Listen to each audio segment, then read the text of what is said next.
Alors aujourd'hui je vais faire un point sur les SSD. J'ai déjà fait une vidéo sur le stockage que je vous recommande de regarder avant celle-ci. Elle contient des notions de base qui vous seront utiles afin de mieux comprendre cette vidéo. Déjà il faut savoir qu'il n'existe pas qu'un seul type de SSD mais plusieurs. Vous verrez principalement des SSD dits SATA ou NVMe. De nos jours, un SSD NVMe peut être jusqu'à 14 fois plus rapide qu'un SSD SATA. Cette différence s'explique par le fait que le SSD SATA dispose d'une bande passante bien plus limitée qu'un NVMe. Ce dernier est donc beaucoup plus performant. Le principal composant d'un SSD, c'est bien entendu la mémoire. Sur ces puces mémoire, on stocke des bits de données. On peut séparer cette mémoire en deux groupes, la mémoire SLC et MLC. Sur une puce mémoire SLC, on stocke un bit par cellule. Dans le cas des puces MLC, on stocke plusieurs bits par cellule. La mémoire MLC se décompose en plusieurs sous-groupes. MLC, TLC, QLC. Ce qui change, c'est le nombre de bits par cellule. Plus on stocke de bits par cellule, plus on peut obtenir de capacité facilement. Et moins les performances seront bonnes, et surtout moins le SSD est endurant.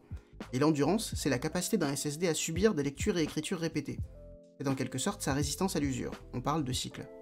Sur un SSD, on trouve aussi du cache. Comme pour le cache des processeurs, c'est une mémoire rapide mais présente en faible quantité.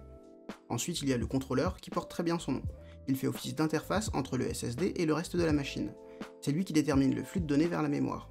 Il optimise au mieux les performances, mais aussi la longévité du SSD en répartissant les données sur les différentes puces. Et pour finir, un petit rappel concernant les formats. Et attention à une erreur très commune, vous trouverez principalement deux formats de SSD, le SATA 2,5 pouces et le M2. Il existe des SSD SATA au format M2. Attention, car ils ressemblent aux SSD NVMe, mais n'ont pas les mêmes performances. Il existe aussi des formats plus rares, comme les SSD directement en PCI Express. Et voilà, je vous retrouve dans la prochaine vidéo.